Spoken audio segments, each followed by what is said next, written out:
This week, Scott Spencer, the author of 12 novels, talks about the lasting importance of the novel in our culture. The novel is how we examine what it means to be a human being. I think that we remain as curious about that and as uncertain about that as we were 100 or 200 years ago.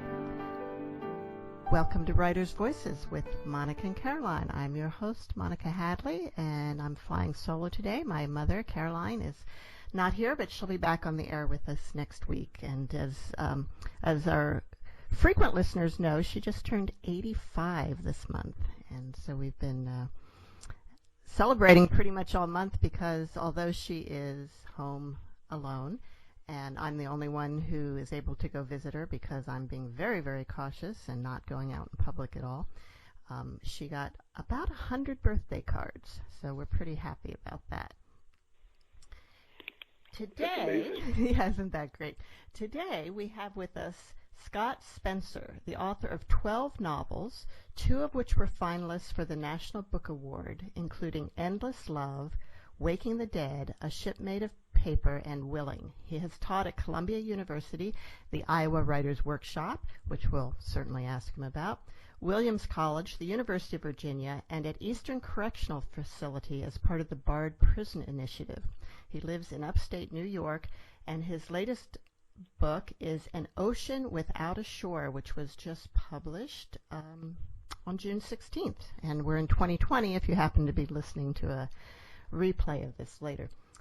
Welcome to Writers' Voices, Scott. Thanks, Monica. It's great to hear your voice. My mother's 100. My mother's 102. I mean, it's not a competition.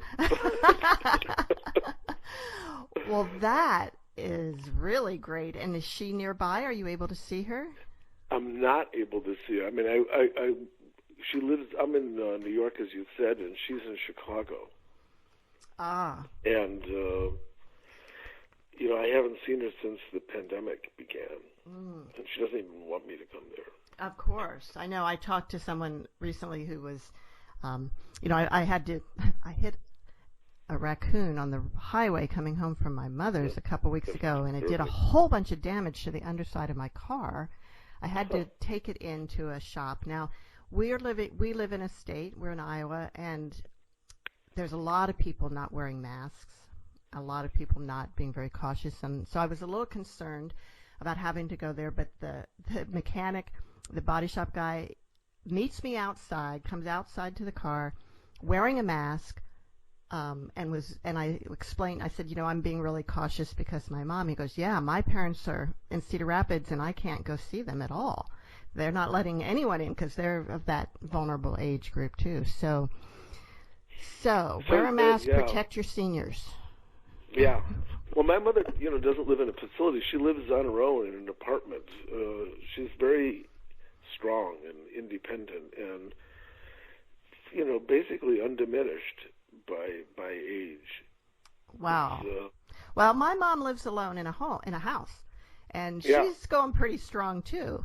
Yeah, it's amazing. I know. It's amazing. I know. So interesting. New York and Chicago. That's kind of the 2 settings of this book. Yes. Yeah. Yes. Yeah. I threw in a little San Francisco and a little Amsterdam, but those are the 2 places I know the best. Right. And one of your main characters grew up in Chicago. Right. And then both of them ended up in New York. And so how much of yourself is in this book? Well, I don't want to give the typical answer of saying, oh, no, very little. But writing is very personal, and it comes from a very personal place in a writer. And I think that you're writing about yourself even if you're not relaying the actual incidents of your life, but you're bringing your experience, you're bringing your ethics, you're bringing everything that there is about you to creating characters and creating situations. And so novels are probably a lot more autobiographical than any writer realizes. I mean, the things that happen in this book are, for the most part, either invented or are dramatic extensions of things that happened. So I do use myself, and I use, what is that French phrase, esprit d'escoffier, which is the wit of the staircase, all the things I wished I said and wished I'd done. Oh, yes. Yes. That goes in there. But, this stuff has to come from somewhere, and I don't get it from doing research and extensive going through libraries and journals and historical documents. So, I mean, this is kind of a long, and maybe it's a roundabout answer. I'd say it's about 30% autobiographical. Now, An Ocean Without a Shore is essentially a love story. Yes. And you have been called the contemporary American master of the love story. Yeah. So, I don't know what that means. So what draws you to writing about love? I've always been interested in the romantic and passionate attachments between people. I was even interested as a little kid. I mean, other kids were reading superhero comics. I actually read love comics. And I've always been drawn to that and drawn to this sense of that there's something that can take you out of yourself, that can bind you to another person, that can, I didn't put this in these terms when I was a kid, but that could destroy or at least diminish your ego. So as an experience, I have found romantic attachment to be really fascinating and invigorating. And as a writer, it's something that I enjoy writing about, and I'm not really sure why. I mean, there's a lot of things that I could enjoy reading about. I mean, I could enjoy reading about, a pitched battle between two opposing armies, but I just wouldn't know how to write about it. There's things that we can appreciate as a reader that don't really translate to our life as a writer. And I think part of the journey of a writer is finding out what it is that stimulates the writing nerve. And for me, what was just put in the big basket of love has always been a stimulating thing for me to write about. I mean, of course, it opens you up to wild misinterpretation. I mean, because my books really aren't romantic in that, typical way. I mean, the most successful book I've ever written, Endless Love, and people say, well, it's just a love story, but it's really, much, much darker than that. And it's, I'm not writing love stories that would, make you want to trade places with the characters. Well, that's for sure in this one. So in Ocean Without a Shore, we have Kip, who's been obsessed with Thaddeus since college, and Thaddeus is a charming, people-pleasing writer who in turn loves only two things, his wife Grace and their home, and both of those are crumbling, and Thaddeus figures out a way to bring Kip down with him. Yeah. Well, the challenge of this book for me was writing from Kip's point of view, because I'd already written about Thaddeus in a book that came before this called The River Under the Road. I wanted to I wanted to continue living with these characters, but I wanted to do it from a different perspective. And Kip was in that previous book as a fairly minor character, but someone who Thaddeus had gone to school with and who remained in Thaddeus's life, and it also helped Thaddeus here and there. I said, so let's let Kip tell this story. My original intention was to make Kip a kind of I'm just blocking his name, the narrator of The Great Gatsby. Oh yeah, yeah. Help somebody. Is it Nick or is that the other guy? No, yes, it's the other guy. It's oh well. I'm not going to Google that, but I'm going to make my mind figure this out. And just have him tell the story, but have it be to have it primarily be about Thaddeus. But once Kip started telling the story, and I started writing in his voice, he changed my mind about what I wanted the book to be, and it became his story. And I felt, I went a little cautious in the very beginning because I was writing from the point of view of a gay man, and I don't identify as gay, and people don't think of me as a gay writer. And we're living in a time when everyone's supposed to stay in their own lane, and there's living in a time when there's a lot of talk about appropriating other people's stories, especially people who've been oppressed, but I didn't really have a choice because I had started off on this journey and I was into it, and I thought I could do it. But every book has its own challenge, its own thing that you have to solve. Well, I have to admit that I assumed that you were gay from reading. This was I have not read your previous books, although I would now really am interested in doing so. But then of course. So to me, it rang very true, but of course, not having that experience myself, I don't know how true it would be. But it seemed like it was. Did you run this by? Do you have friends that you could check it out? Am I being authentic here? I of course, like most civilized people, I have plenty of gay friends, but I didn't vet it with them because I don't know. I just didn't. I didn't want to.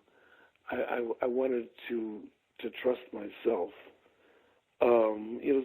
Subsequent to that, people who are gay have read it and have really been complimentary about it. So I guess it's a feeling of relief.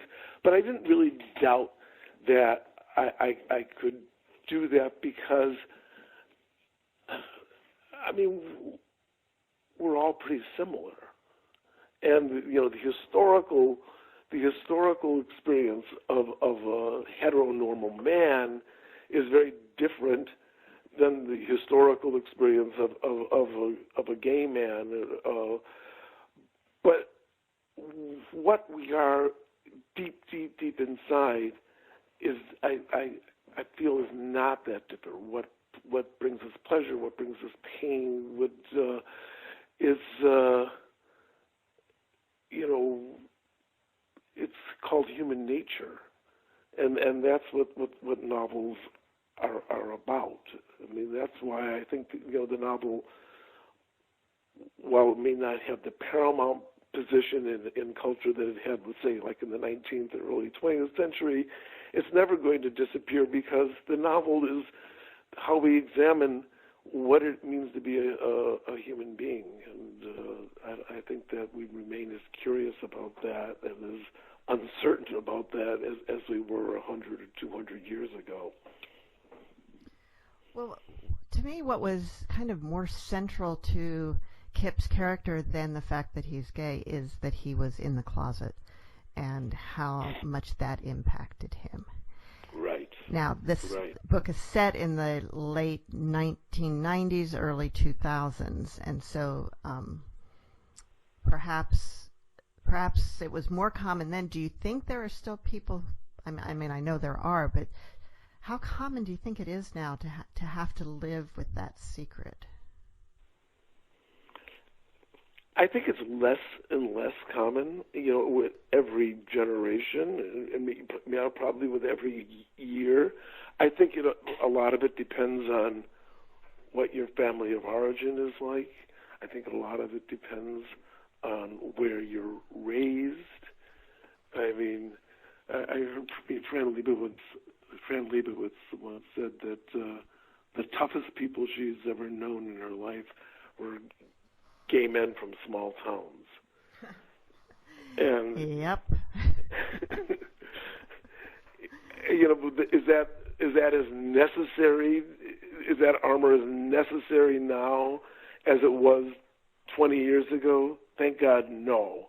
Is it still somewhat necessary? Yeah, of course it is. I mean, there's still millions and millions of people in our own country who think it's an aberration. And if you're related to one of them, or feel that you want to please one of them, or if you're a Mormon, let's say, there's all kinds of circumstances that will prevent you from being open about what your feelings are. Right. It's just hard to imagine having to live that way. It's heartbreaking. It's your one and only life. It's your one and only life, and you don't get to be yourself. It's a total robbery. Yeah. But even in the time frame of this novel, Kip was unheroic. But I think at one point someone says, maybe it's him, they said, well, if everybody was heroic, we wouldn't even have a word for it. That's true. That's true. One of the things, Scott, that has been said about your writing is about how you use the English language. It's like, I'm quoting from the Wall Street Journal, I think. There are few novelists alive who use the English language as Scott Spencer does. Every ache of feeling, every failed effort at restraint, every attempt at self-deception is captured in precise, beautifully cadenced prose. It's probably hard for you to listen to that. For me to say that. Not really. Not really, okay. I think we should say it again. I don't know. But as I was reading, I was struck by that. Even before I had read that quote, I was struck by how you use language and kind of allusions to I don't know, how do you say this? I'll give you an example. So on page 80, Kip is saying, please take everything I say about her with a grain of salt, which Pliny counsels will protect you from certain mild poisons. And that just that reference to, and I probably didn't even pronounce the name of. I think that's right. That's how I would. Okay. And just that reference to that quote, and in the middle of this, really struck me. And it's like, oh, take it with a grain of salt to protect you from poison. Ah! Well, good. I'm glad you liked that. That's nice. Hey, guess what? What? Nick Carraway. It finally came. Okay. All right. My little messenger came from the back of my brain to the front of my brain. So it was Nick. Yeah. So I was half right. Okay. You were half right. I was half. You were half right. I was all wrong. And well, I'm glad you liked that grain of salt thing. yeah, and then another one where you bring in Dante. You know, did Dante ever mention this, Your Honor? Here is what unrequited love feels like. No matter how many times you strain to swallow, your mouth is always full. Now, that one really hit me because I used to have, during a time in my life where I was not all that happy, I'd say, I used to have these recurring nightmares about having a mouthful of chewing gum that no matter how hard I tried to spit it out, the wad just kept getting bigger. Oh, my God. And it had no flavor. Oh, my God. And so I do not chew gum to this day. I'm never going to chew gum again. I'm gonna go back to smoking now after that. No, that sounds really awful. Yeah, it was. But that's when I read this line, it's like, oh, I know what he's talking about. Yeah, well, that's, Dante really nailed it because that's truly nightmarish. And that's what I love about that is that it kind of pairs something cosmic with something that everybody has experienced. I mean, it's so easy to imagine. Yeah. Having your mouth full like that and never being able to get rid of it. Yeah. Terrifying image. You're listening to Writers' Voices with Monica and Caroline, and our guest today is Scott Spencer, author of An Ocean Without a Shore. Scott, why don't you read a little bit from the book today? Oh, thanks. I'd love to do that. Great. And I'm going to open this up here. This is the narrator, Kip, who, as Monica's already said, is a closeted gay man. And he works for an investment company, and now and again he manages to get to Detroit, where he was raised, and he likes to go and visit his family. Because of his appointment, it's late. His sisters have already gone back to their houses, and his mother is not doing well health-wise, is upstairs, and he's at the kitchen table with his father, who makes custom-made shirts. And as we said, he's never discussed his sexuality with his father. But his father seems like he wants to talk about it, and he starts off, he says, there's a lot of regret, Kip. I knew this was where we were headed. I could sense it, the way you can smell the nearness of rain. We were about to revisit the conversation in which he blurted out how repulsive it was to measure the necks and limp wrists of the various fairies who came to him for customized shirts. As much as it had wounded me then, I'd also taken a kind of comfort in the outburst, figuring that my father, who loved me, who was gentle and kind, would not make odious remarks about the men he measured if he suspected for a moment I might take them personally. Yet even then, rendered half stupid by my need to believe in my father's love, a smaller yet persuasive part of myself suspected that Dad sensed in me a vulnerability to a so-called lifestyle that was abhorrent, disgusting, and disqualifying, a subculture of the contemptible who he imagined were making up for their inability to multiply in the normal way by luring unsuspecting suckers into their doomed community. I remember you were extremely accommodating when it came to my weirdness about what I could eat and what made me sick, I said. You knew this pizza place where they put hardly any tomato sauce on it, just brushed it on like a pink wash in a watercolor. Oh, yeah, he said. Taste of Capri. I knew the owner quite well. Poor guy, just passed. Well, not really all that poor, actually. He took the franchise route and made important money. There were 7 tastes of Capri in Michigan alone. Good old Andy Manzardo. I can't tell you how good it makes me feel that you remember those pizzas. Well, all right then. He never married, my father said. Everyone used to pester Andy about it. I guess that was pretty stupid. What did we know, right? It was a long time ago. I don't mind tomato sauce anymore, I said. I actually like it, done right. The thing about marriage is, it's not for everyone, my father said, and that's okay. It's a big world, and there's room for everyone. He looked relieved, unburdened. This is what he'd wanted to say.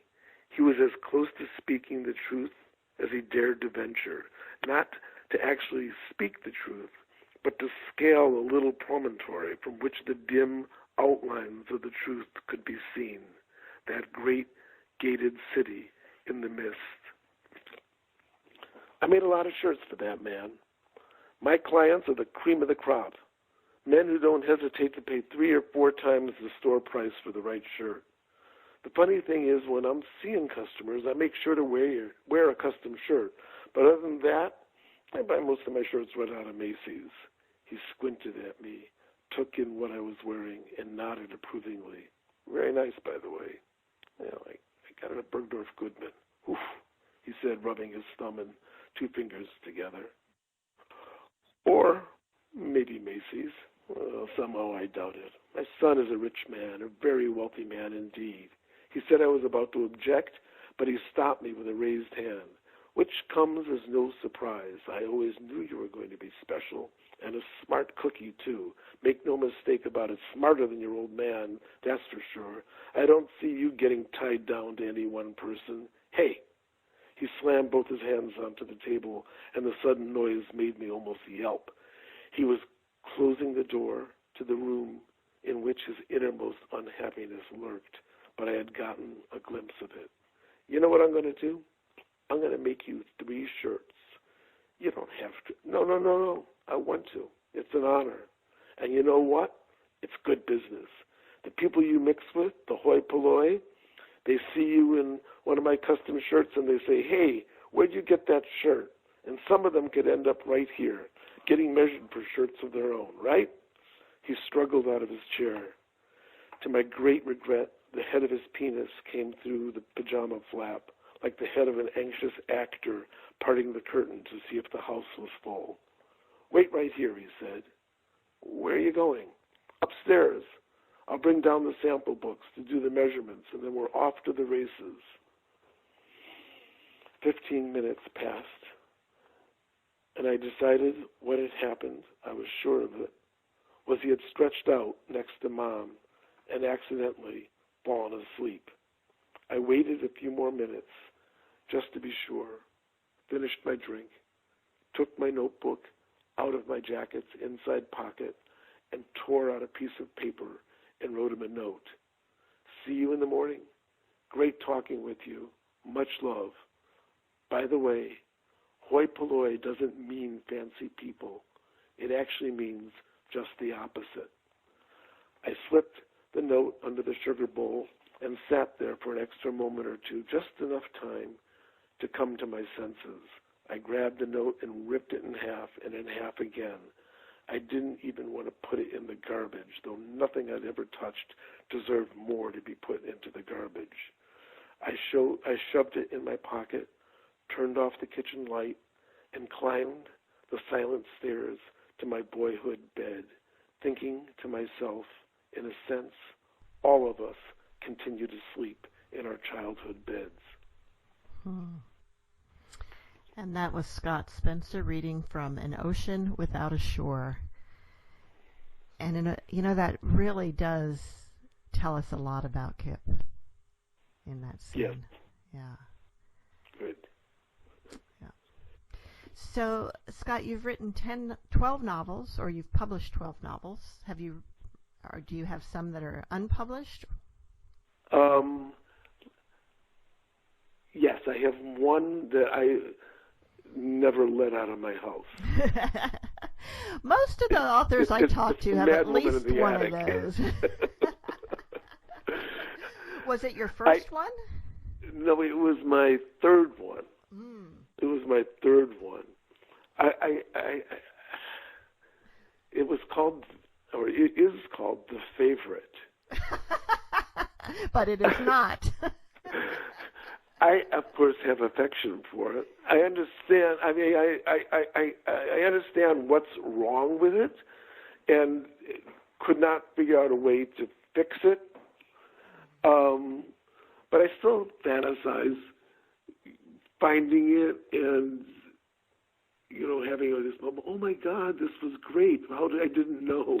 But it was probably, you know, dead on arrival. Oh, are you absolutely sure about that? No, not absolutely sure, but wow. I think what I was doing in that book is trying to. It was sort of a British in tone. It was very.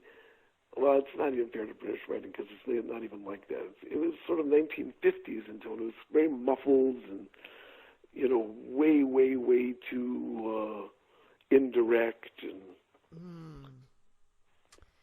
Okay. I think I know what you're talking about. yeah. Yeah. So, how did you become a novelist? I became a novelist because, you know, like most novelists, I liked reading. I mean, when I hear some novelists talk about their reading lives as children, I think, wow, they really read a lot. But I didn't read in good weather because I really liked sports too. But I read an awful lot, and I enjoyed writing. And I was not really super successful in school, but my teachers and my parents always were really very encouraging about writing. So I just really kept on putting my chips on that square because that's what seemed to be working. And then when I got older, let's say to college age, I became really pretty serious about literature, and it had deep meaning for me, and it unlocked something in me, some scope of feeling and of contemplation and awareness that was, you know, almost like a religious revelation. It was just encompassing, and I just wanted to be a part of that world, and you know, I wanted to add my voice to that, and I did. I mean, you know, I had never met a published writer. I mean, one of my parents' friends had a letter to the editor of the Chicago Tribune printed, and they were kind of a celebrity from it. But you know, my parents, you know, were working class, but they were also intellectual. They were very political, very left, and these were the values and the things that concerned them. I was actually just telling this story last night that, and this is what happens when you get your information only from reading and not from conversation. I was because I was an only child. My parents took me with them, you know, when they would socialize, and I was at a party. I was like 12 years old, maybe 11 or 12, and I was talking to a couple of their friends, and I described somebody as a pseudo intellectual.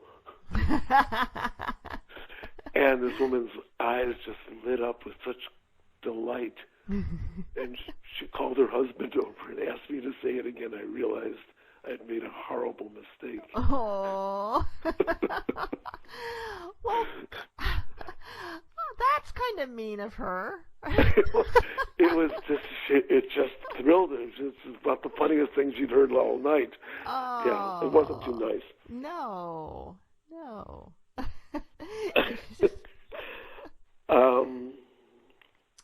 Yeah, but that's so, what I wanted to be, So when did you write the first one? Were you still in college when you were writing your first novel? Well, still in college, yes, but that's a misleading phrase because it took me a long time to get through college. Oh, don't feel bad. I'm not done yet. Oh, good.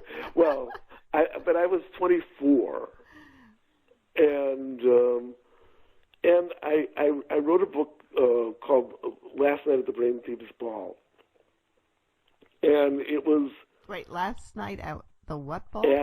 Last night at the Brain Thieves Ball. The Brain Thieves Ball. Okay. Yeah, I mean it's ununderstandable.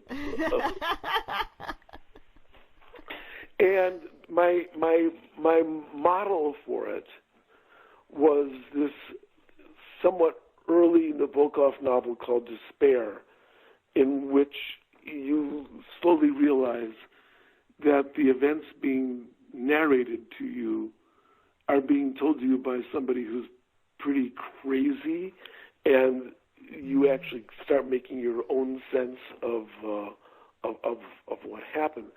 And in Last Night at the Brain Thieves Ball, I took my undergraduate understanding of experimental psychology and how the brain functions, and sort of married that to a kind of science fiction plot that was essentially comedic. And so, I mean, okay, this sounds intriguing. So I don't really read science fiction. So doing a parody of it was probably a little premature, but it was, I thought, quite funny. I thought it was, in fact, to me, it was really funny.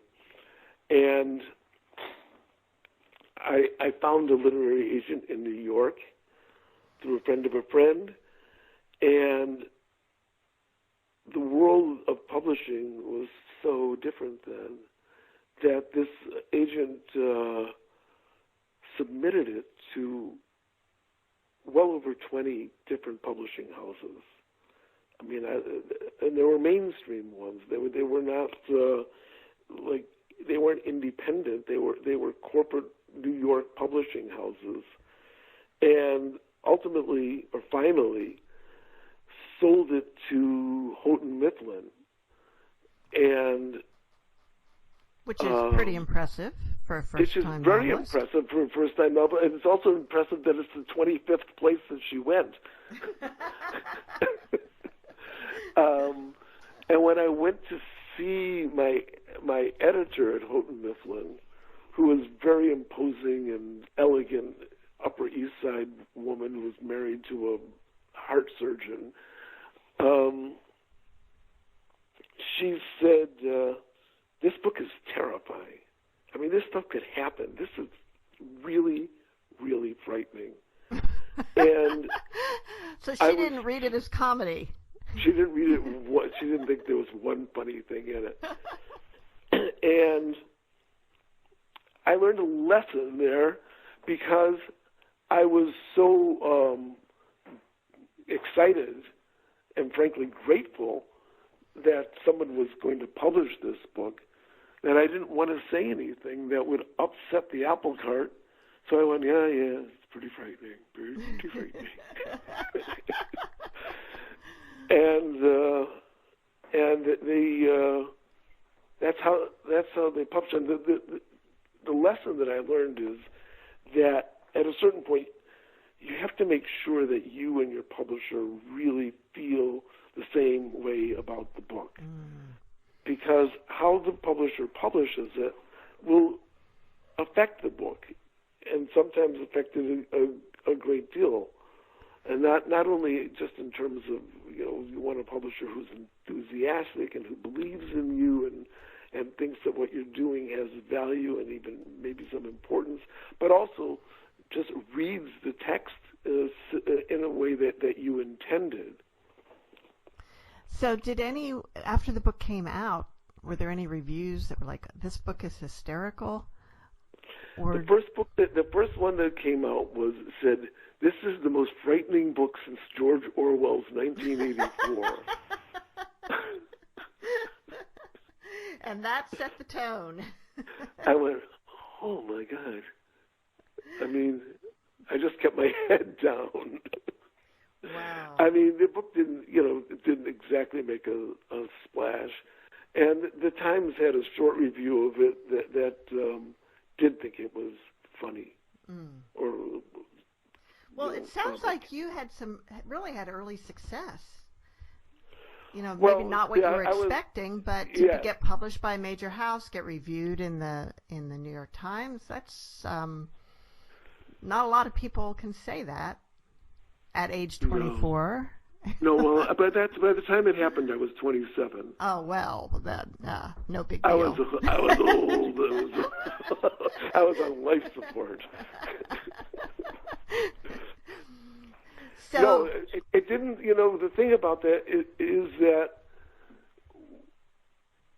when you're 27, you're very young, but you don't know that. So it didn't really feel like early success. I mean, I was thinking, Rimbaud's career was done by this time. Oh, wow. You're listening to Writers' Voices, and our guest today is Scott Spencer, author of An Ocean Without a Shore. Scott, let's talk a little bit about the Iowa Writers' Workshop. When were you Yes, I taught there twice. You taught there twice, Yes. I taught there once during the reign of Frank Conroy, and then more recently during when Sam Chang began to run it. And did you come just like for a year each time? I came for a semester each time. A semester. And so tell us a little bit about your experience of being in Iowa City and being in that very famous, teaching in that very famous program. Well, of course it's you feel the history of the place when you're there, and you also realize that the students that you're working with have gone through a lot to get there, and you also realize that they're paying an awful lot to do this, and you have a responsibility to them. I'm a self-taught writer. I mean, I learned how to write by writing and by reading, and I never took any writing courses, and they're all taking advanced writing courses and are going to get MFAs, and I was just able to scratch out a BA, and it wasn't in creative writing. That I don't even think there was any such a degree being awarded at my school. So, what was your BA in? It was just in literature, in English literature. And I got that because in my senior year I just looked at my transcript and added up. What could I get? What could I graduate in? yeah. What did I do? What happened? Right. And I went to school not far from the University of Iowa because I went to school at the University of Wisconsin. Oh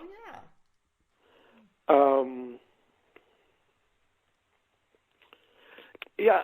I mean, the first time I taught at the University of Iowa, I was going through a divorce. I was starting a new relationship. I was separated from my children. So there were a lot of stresses on me. I also didn't have my dog. Oh. I mean, so there was an awful lot of stresses on me, and happily, the people in the program were really friendly, and Frank was very outgoing and welcoming, and I was teaching with Dean Young and John Casey, and Marilyn Robinson was there at the time, and so I was entertained enough to stave off a great loneliness.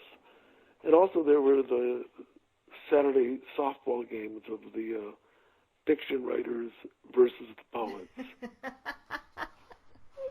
I was sure, of course, that we would just trounce the poets. Oh, of course. But that didn't turn out to be true. And I had to, counsel my team, my poor dejected, thoroughly beaten fiction writers. I said, hey, you guys, you have to write like 25 pages a week. These poets, all they have to do is write like a stanza. And so they have all this time to practice their softball skills. Of course they're going to beat us. The second time that I came to Iowa City, I came with my partner, Joanne Beard, who had lived in Iowa City for many years and had many friends and close associates there. And so that was a much different experience. And this time, we brought the dogs, and it was it was not the same experience of isolation. But do I think that I gave my students their money's worth? I don't really know. I don't know exactly what students get out of creative writing. I mean, I can teach them editing skills. I can teach them patience. I can tell them stories about the publishing world, that will demystify it. But in terms of teaching somebody how to write, I'm not sure what I did there. Now, the Iowa Writers Workshop used to have a reputation for being kind of brutal in the workshopping process. Yeah. Yeah. Did you? I'm not like that. I'm glad. I actually tried to do.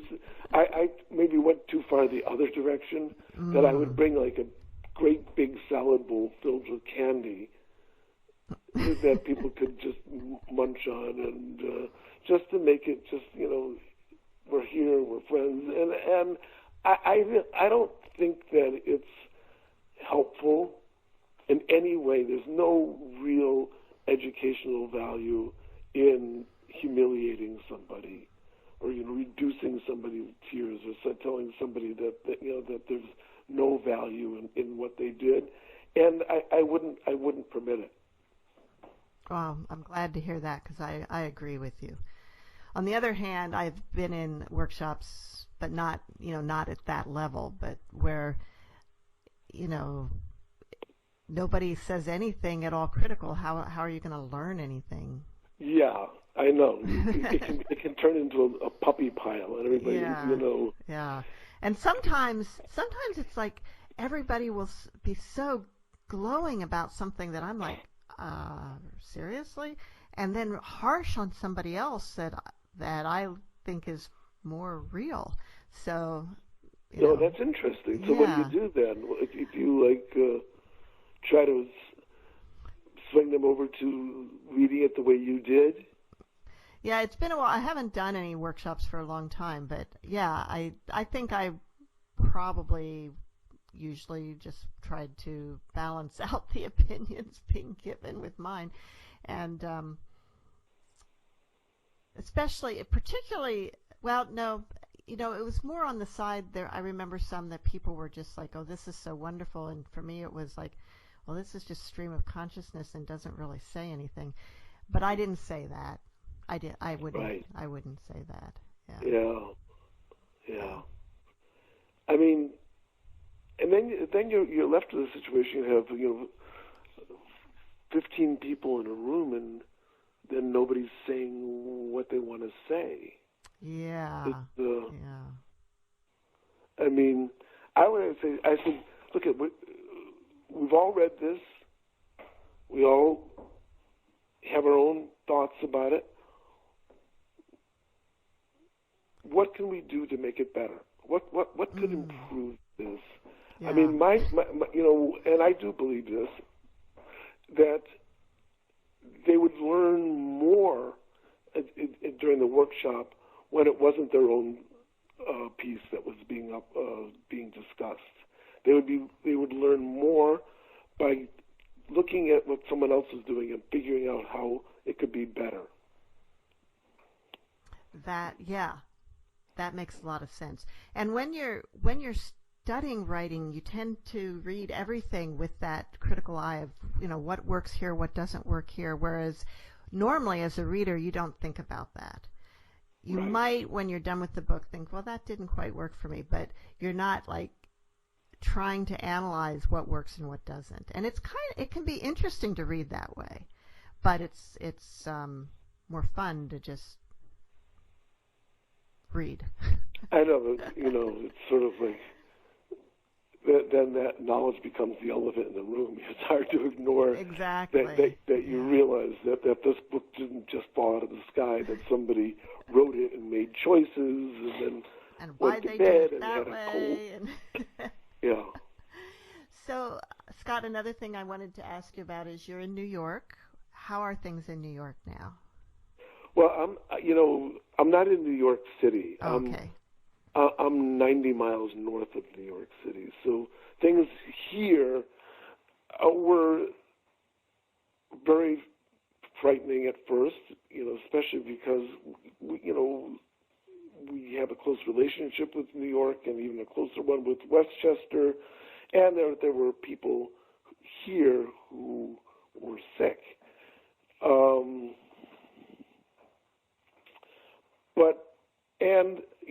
Almost all of our stores were closed, and nobody wanted to even go get food at the supermarket.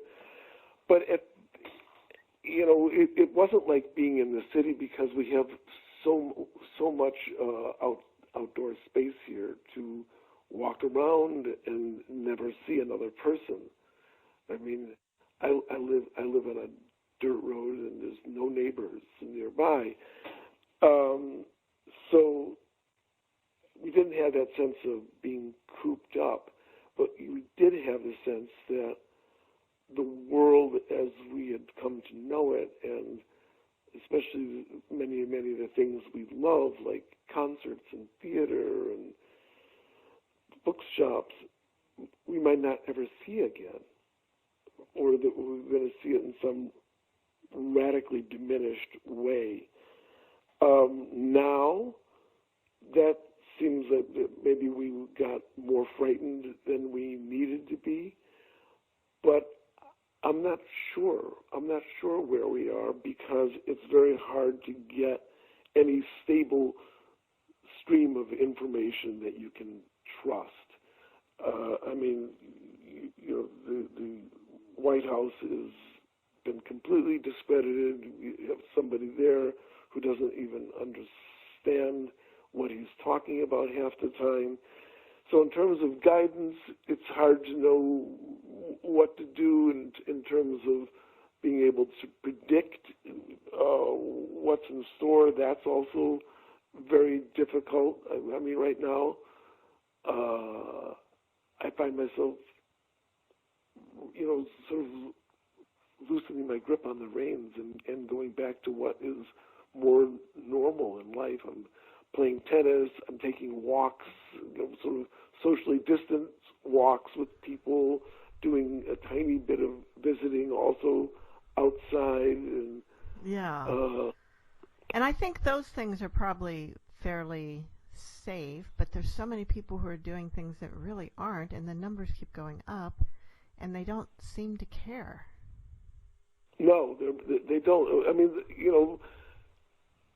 right now, like walking around without a mask seems to be like wearing a Make America Great hat. Yeah. It just seems there's something sort of political and aggressive and defiant about it. Yeah, and stupid, but right. Ignorant. Well, today, maybe right now as we're speaking, people are filing into an auditorium in Tulsa, and there'll be 20,000 of them cheek to jowl. I know. And most of them won't be wearing a mask. Yeah. Well, my son posted on Facebook a while back. He said, I'm going to kind of miss wearing a mask. It's really easy to tell who the stupid people are so you can avoid them. Yeah. Well, yeah. I've got grandchildren who live not that far away, and they came running out toward me, and they were both wearing little masks. It sort of broke my heart. Oh, I know. But as the saying goes, this too shall pass. We're not quite sure when and how, but... Yeah. Well, someone was telling me yesterday that this idea that, pandemics come and go is true, but they don't come and go that quickly. No. Yeah, that's for sure. So, one last question. Do you do any other types of writing other than fiction? I have. Right now, I don't. I've done a lot of journalism for Rolling Stone. Ah. I've written for the New Yorker, for the New York Times, and I've done a lot of travel writing for Travel and Leisure. But now I'm just concentrating on writing fiction. And I'm guessing you've got another novel in the works. I do. I have found it hard to write during the pandemic. Obviously, it's not because I don't have enough time, but there's been a kind of deterioration of attention that is getting in the way. Well, plus you have to clean out the basement. Oh, true. Yeah. That before we so started Freudian. recording, Scott told me that he was glad to have this break because he had to clean out the basement, and this was a good excuse not to. No. It's pretty Freudian, cleaning out the basement. How long have you been in that house? I've been in this house since the spring of 1983. Oh my goodness. Oh, wow. Yeah. You can imagine. Yes, I can imagine. Yeah. And is it anywhere near Orkney? Well, it's near Orkney. It's, obviously all that stuff is imaginary. The town of Leyden is imaginary. This is the setting. One of the settings in An Ocean Without a Shore is this old, rundown, derelict mansion called Orkney in New York. Right. But when I imagined Orkney, I imagined it someplace not far from here, but not here. Okay. Just across the river, maybe. Well, my house doesn't overlook the river, and Orkney does. Okay. Gotcha. Well, it's Scott, a better house than mine. Yeah, or at least a better setting, better view. Right. And you do pay for the view. So. It's true. Yeah. Well, Scott, we're out of time, and I just want to thank you so much for being with us today. Oh, thanks, Monica. It was fun talking with you. And we usually close with a quote from Caroline, from my mother, but since she's not here, I looked up one on unrequited love from Washington Irving. Love is never lost. If not reciprocated, it will flow back and soften and purify the heart. Oh, that's beautiful. Yeah. Is that from like a letter? Or is I don't know. It just says Washington Irving, so I'm not quite sure where. Yeah, So. Washington Irving's popular around here because Rip Van Winkle is about the Hudson Valley. Of course. That's right. Well, thanks for being with us. See you all next week on Writers' Voices. Bye-bye. Bye-bye.